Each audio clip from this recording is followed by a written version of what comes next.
A very warm good morning to all of you. This is Deepak Kumar Tiwari. Welcome to MS campus. दोस्तों, आज के इस session में हम लोग 25 जनवरी करंट अफेयर्स को डिस्कस करेंगे और ये सारे एग्जाम्स के लिए बेनिफिशियल है. जिस भी एग्जाम में current affairs, static, GK and general awareness से क्वेश्चन पूछे जाते हैं as like SSC CGL, IB ACIO एंड WBCS, RRB NTPC, railway, group D, SBI PO, clerk, सारे एग्जाम्स के लिए जिस भी एग्जाम में static, GK and current affairs and general awareness से क्वेश्चन पूछे जाते हैं. तो इस सेशन को एंजॉय करते हैं और अगर आप इस चैनल पर नए हैं तो प्लीज़ सब्सक्राइब कर लें और साथ ही वीडियो के लास्ट तक बने. और अगर सेशन पसंद आए तो लाइक करें, कमेंट करें एंड शेयर करना तो बिल्कुल ना भूलें अपने सोशल मीडिया पे, सारे सोशल मीडिया पे और अपने चाहने वालों पे, ताकि उनको भी फ़ायदा हो. और अगर इस सेशन का PDF आपको चाहिए तो टेलीग्राम का लिंक मैंने डिस्क्रिप्शन में दे दिया है. वहाँ से जाके आप टेलीग्राम को ज्वाइन करके इसका PDF ले सकते हो और अपने तैयारी को एक स्टेप आगे तक ले आ सकते हो. और अगर कोई पर्सनल क्वेरी है तो डिस्क्रिप्शन में मैंने इंस्टाग्राम का लिंक दे दिया है अपना. आप वहाँ से जाके मेरे को फॉलो करके पर्सनल क्वेरीज भी आप लोग पूछ सकते हो. तो चलते हैं इस सेशन में, एंजॉय करते हैं. तो एक्चुअली आज 25 जनवरी है, तो 25 जनवरी को हम लोग टूरिज़्म डे मनाते हैं. टूरिज़्म डे हम लोग इंडिया में मनाते हैं 25 जनवरी को. ये डे हम लोग मनाते हैं टूरिज़्म को प्रमोट करने के लिए ताकि टूरिज़्म जो फैसिलिटी है इंडिया में ज़्यादा बढ़े और इससे इनकम आए और इंडिया का जो कल्चर सोसाइटी है, सांस्कृतिक सोसाइटी है, वो पूरे विश्व में फैले. तो हम लोग का पहला क्वेश्चन इस सेशन का बनता है, पहला पॉइंट बनता है वर्ल्ड इकोनॉमिक फोरम से. और अभी रिपोर्ट आया है, 16वां रिपोर्ट आया है, 16th एडिशन रिपोर्ट आया है, ग्लोबल रिस्क रिपोर्ट 2021. तो इसके बारे में हम लोग जानते हैं. तो WEF वर्ल्ड इकोनॉमिक फोरम ने अभी भी रिलीज़ किया है 16th edition of global risk report. तो ये क्या किया है हम लोग देख लेते हैं. तो world economic forum that is WEF in partnership with Marsh McLennan and SK group and Zurich insurance group के साथ अभी पार्टनरशिप किया है और 16वां एडिशन ग्लोबल रिपोर्ट का इन्होंने जारी किया है. और ये रिपोर्ट अभी प्रेजेंट कौन किया है, latest global risk perception survey के द्वारा ये अभी रिपोर्ट आया है, that is GRPS global risk perception survey. और ये 2 कैटेगरी में दिया गया है. पहला तो क्या है आपका, पहला है risk by livelihood and second है आपका रिस्क बाय नोटिस. ओके, तो पहला हम लोग देख लेते हैं रिस्क बाय लाइवलीहुड. तो ये है एक्सट्रीम वेदर. देखो लाइवलीहुड से रिस्क कैसे है, एक्सट्रीम वेदर, किस वेदर में आप रह रहे हो, followed by climate action failure and human environment damage के द्वारा ये इसके बेस पर, लाइवलीहुड के बेस पर ये रिस्क को जज किया गया है. बातें क्लियर है. नेक्स्ट हमारा पॉइंट बनता है DRDO. देखो DRDO का फुल फॉर्म होता है डिफेंस रिसर्च डेवलपमेंट ऑर्गेनाइजेशन और इसका जो हेड क्वार्टर है आपका न्यू दिल्ली में. और इसके जो चेयरमैन है वो हैं जी सतीश रेड्डी जी इसके चेयरमैन हैं. तो DRDO ने अभी सक्सेसफुली टेस्ट फायर किया है smart anti airfield weapon from हवाक आई. ओके, तो इसके बारे में हम लोग देखते हैं. तो DRDO ने अभी सक्सेसफुल टेस्ट फायर किया है. तो वो कहाँ से किया है, वो डेवलप किसके द्वारा हुआ था, smart anti airfield weapon that is SAAW saw from कहाँ से, हवाक MK-132 MK-132. और ये जो ये सिस्टम है वो हिंदुस्तान एरोनॉटिक्स लिमिटेड, ये हुआ है उड़ीसा की कोस्ट से, जो उड़ीसा के कोस्ट है वहाँ से हुआ है HAL द्वारा. क्लियर है. और ये 9 टाइम्स, ये 9वां बार सक्सेसफुल मिशन रहा 100 का. ओके, 100 का कंडक्टेड बाय DRDO. क्लियर है, बातें क्लियर है. और इसके बारे में हम लोग कुछ जान लेते हैं. तो ये स्मार्ट वेपन था 125 kg के क्लास में, 125 kg के कैटेगरी में था. और ये capable of engaging ground enemies airfield assets such as radars, bunkers etcetera. ये रडार्स और बंकर्स को डैमेज करने के लिए इनफ है एंड 100 किलोमीटर का इसका रेंज है. क्लियर है. ये 125 kg की क्लास में आता है और इसका 100 किलोमीटर का रेंज है। क्लियर है इस मिसाइल का। नेक्स्ट हम लोग का पॉइंट बनता है ministry of tribal affairs. Ministry of tribal affairs virtually launches Shram Shakti portal. Shram Shakti portal. Tribal affairs के जो मिनिस्टर हैं वो हैं अर्जुन मुंडा जी। अर्जुन मुंडा जी। बातें क्लियर हैं। नेक्स्ट हम लोग क्या आते हैं, Arjun Munda has virtually means online, okay, means video conference. तो अभी अभी इन्होंने श्रम शक्ति प्रोग्राम ये लॉन्च किया है गोवा में। इसके बारे में हम लोग देख लेते हैं। नेशनल माइग्रेशन सपोर्ट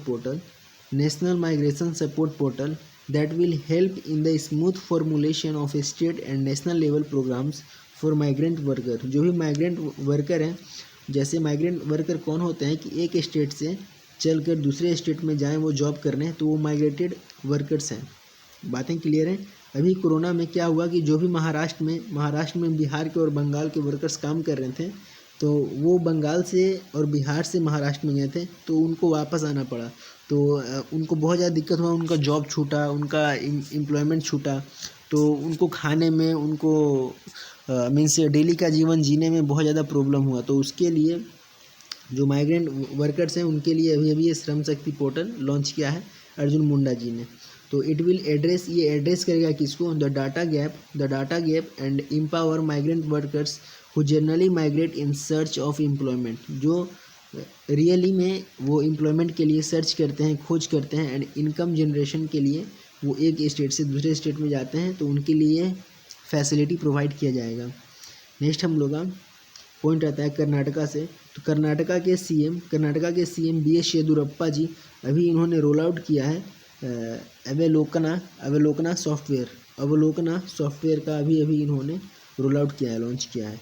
बातें क्लियर हैं। तो ये कर्नाटका, आप मेरे को कमेंट बॉक्स में बताओ कि कर्नाटका के गवर्नर कौन है। कर्नाटका के बारे में मैं कुछ बता देता हूँ। कर्नाटका का जो कैपिटल है वो है बेंगलुरु, और बेंगलुरु में हेडक्वार्टर है इसरो का, और इसरो के चेयरमैन जो हैं वो हैं के सिवान जी। और इसरो का एक कमर्शियल विंग है अंतरिक्ष, तो इसका भी अंतरिक्ष का भी हेडक्वार्टर बेंगलुरु में है। आप मेरे को कमेंट बॉक्स में बताओ कि कर्नाटका के गवर्नर कौन है। बातें क्लियर है। तो अवलोकना के बारे में हम लोग कुछ जान लेते हैं। तो it will enable the government of access data on sanctions and expenditures incurred by 39 states department. जो स्टेट के 39 डिपार्टमेंट हैं उनमें 1800 प्रोग्राम इम्प्लीमेंट करेंगे। ये इम्प्लीमेंट करेगा 1800 प्रोग्राम को लगभग, और ये ट्रांसपेरेंट रहेगा। ये ई गवर्नेंस टूल्स जो हैं उसमें ट्रांसपेरेंट ये रोल प्ले करेगा, और ये प्रोवाइड करेगा assembly constituency wise release of government grant. जो भी गवर्नमेंट ग्रांट का जो कमीशन वगैरह रहेगा, जो डॉक्यूमेंट रहेगा, उसको ट्रांसपेरेंसी के साथ ये शो करेगा, और ये फोकस करेगा सस्टेनेबल डेवलपमेंट गोल्स, जो भी सस्टेनेबल डेवलपमेंट गोल्स हैं उन पर फोकस करेगा, और एससी सुप्रीम कोर्ट का जो सब प्लान है उस पर फोकस करेगा, ट्राइबल सब प्लान्स पर, और सेंट्रली स्पॉन्सर्ड स्कीम, जो भी सेंटर के स्कीम्स हैं उस पर फोकस करेगा। अवलोकन इसका नाम है अवलोकन। तो बातें नहीं भूलनी है। क्लियर है। नेक्स्ट पॉइंट हमारा बनता है इंडियाज़ लॉन्गेस्ट रोड। अभी भारत का सबसे लंबा रोड अभी आर्क ब्रिज जो है अभी इसका उद्घाटन हुआ है मेघालय में इसका उद्घाटन हुआ है। बातें क्लियर है। तो मेघालय के सीएम कौन है? कोनार्ड के संगमा हैज़ फॉर्मली इनॉग्रेटेड अभी उद्घाटन किया है भारत का सबसे लंबा रोड आर्क ब्रिज को। इसका नाम क्या है? Mario bridge. तो ये सोहबर में है। ये कहाँ पर है? ये सोहबर में उद्घाटन इसका हुआ है, और सोहबर है आपका east Kashi hills district of Meghalaya का जो ईस्ट काशी हिल्स है, तो वहाँ पर सोहबर एरिया है, तो वहीं पर इसका उद्घाटन हुआ है। और इसमें कॉस्ट कितना पड़ा? इस पूरे ब्रिज को बनाने में कॉस्ट कितना पड़ा, बजट कितना था?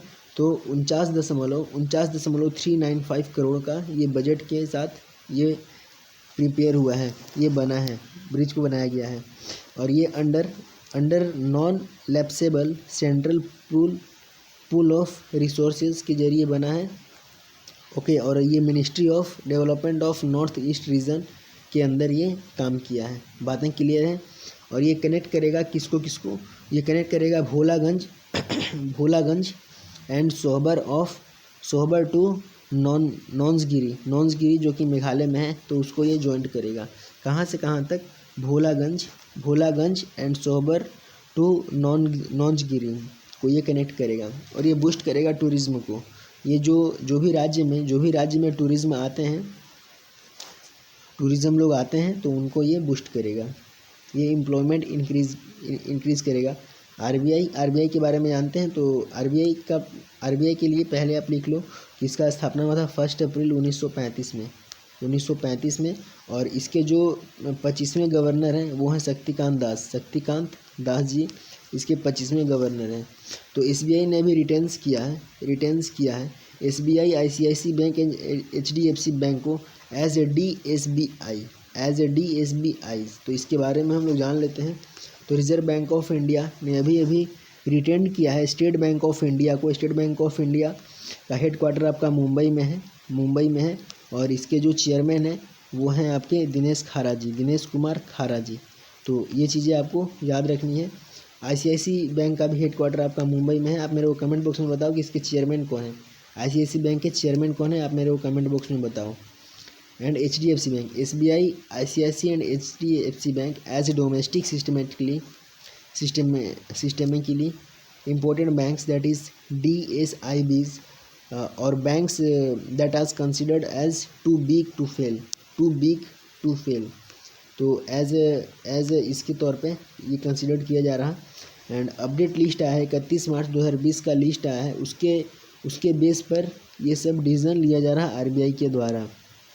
बातें क्लियर हैं। तो DSIB ये अभी needs to fulfil the higher capital of requirement.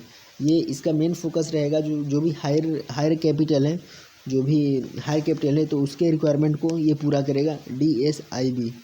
हम लोग का नेक्स्ट क्वेश्चन पर फोकस करते हैं। तो फेमस ऑथर थे नरेंद्र लूथर जी, उनका अभी देहांत हो गया है और ये हैदराबाद में हुआ है। बातें क्लियर हैं।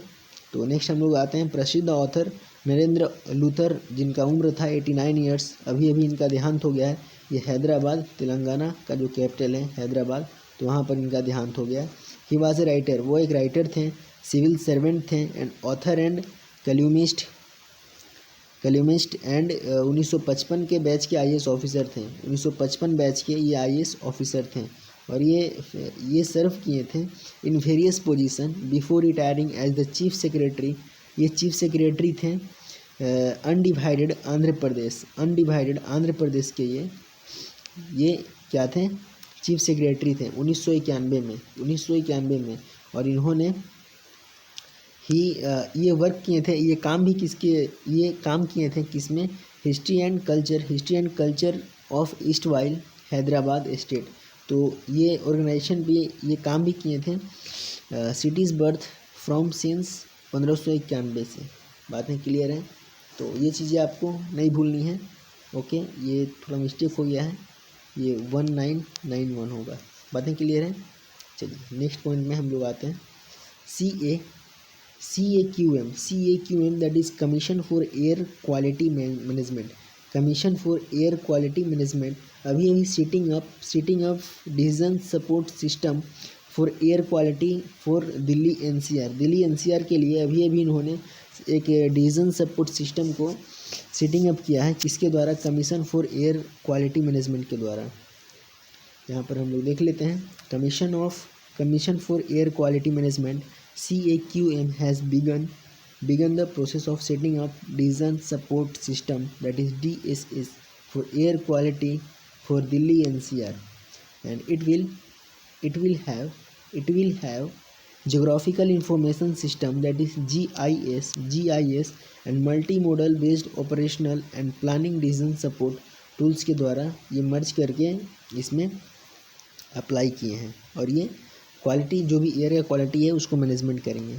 और ये क्या करेगा, ये फाइनली जो immensely in capturing the static and dynamic features of emissions from various sources, जो भी एमिशन आता है फ्रॉम वेरियस रिसोर्सेज को, तो उसको रिड्यूस करेगा ये। बातें क्लियर हैं कि आप इनको जानते हैं? अगर आप भक्ति सॉन्ग्स सुनते हैं तो आप इनको बेहतर तरीके से जानते होंगे। तो अभी अभी इनका देहांत हो गया है, नरेंद्र चांचल, आइकॉनिक भजन सिंगर, जो भजन सिंगर थे नरेंद्र चांचल जी, अभी अभी इनका देहांत हो गया है दिल्ली में। तो इनका एक फेमस गाना था, चलो बुलावा आया है, माता ने बुलाया है। तो फेमस इंडियन भजन सिंगर नरेंद्र चांचल जी, जिनका उम्र था 80 साल, तो अभी अभी इनका देहांत हो गया है ड्यू टू रिलेटेड एलिमेंट। इनका जो 80 इयर्स था, तो इनमें कुछ इनको प्रॉब्लम था, एज मतलब कुछ डिजीज़ थे, रोग थे, तो इनका देहांत हो गया है। तो इनके बारे में जान लेते हैं हम लोग। तो हिज पॉपुलर भजन, इनका एक पॉपुलर भजन था, वो क्या था? चलो बुलावा आया है, तूने मुझे बुलाया है, सिरा वाली है, एंड अम्बे तू है जगदम्बे काली, हनुमान चालीसा, संकट मोचन नाम तिहारो, एंड राम से बड़ा राम का नाम। ये सब सॉन्ग्स, ये सब भजन ये गाए थे। तो ये फेमस रिनाउंड भजन सिंगर थे, जिनका अभी अभी देहांत हो गया है। तो इनका he is also voice in several Hindi films, ये बहुत सारे हिंदी फिल्म्स में भी रोल प्ले किए हैं। जैसे एक दो हिंदी फिल्म का नाम मैं ले लेता हूँ, जैसे बेशक मंदिर मस्जिद, जिसमें बॉबी मूवी, एंड ये अवार्ड भी जीते हैं, film fair best male playback singer का अवार्ड भी ये जीते हैं। हमारा नेक्स्ट पॉइंट है वीपी वाइस प्रेसिडेंट ने अभी लॉन्च किया है एक पोएम, जिसका नाम है श्री नारायण गुरु, नॉट मैनी बट वन, बहुत सारा नहीं बट एक। तो इन्होंने अभी लॉन्च किया है। तो वाइस प्रेसिडेंट ने अभी लॉन्च किया है not many but one book, ये रिलीज़ किया है। और ये कंपाइल्ड है किसका? जीके शशिधरन का। ये कंपाइल्ड है पोएम का जो कंप्लीशन है, ये किसके द्वारा हुआ है? जीके शशिधरन के द्वारा। नारायण गुरु के बारे में हम लोग कुछ जान लेते हैं। तो ये इनका जो पोएम है, तो ये एक फिलोसफर थे, स्पिरिचुअल लीडर हैं और सोशल रिफॉर्मर इन इंडिया है, and he lead reform movement against the injustice in the caste ridden society of Kerala. बातें क्लियर हैं? तो ये लास्ट टॉपिक था इस सेशन का। तो उम्मीद करता हूँ सेशन आपको पसंद आया हो, और इस सेशन का आपको अगर PDF चाहिए तो डिस्क्रिप्शन में मैंने टेलीग्राम का लिंक दे दिया है, वहाँ से आप जाके PDF को ले सकते हो और अपने तैयारी को एक स्टेप तक आगे बढ़ा सकते हो। तो अगर इस सेशन आपको अच्छा लगा हो तो प्लीज़ लाइक करें, शेयर करें एंड सब्सक्राइब करना ना भूलें। और जितना भी क्वेश्चन मैंने ड्यूरिंग सेशन पूछा है, आप लोग उसका कमेंट में आंसर दो। इससे आपका अवलोकन होगा कि आप कितना जानते हो, और अच्छे से पढ़ो और पढ़ते रहो। चलो मिलते हैं अगले सेशन में। जय हिंद, जय भारत।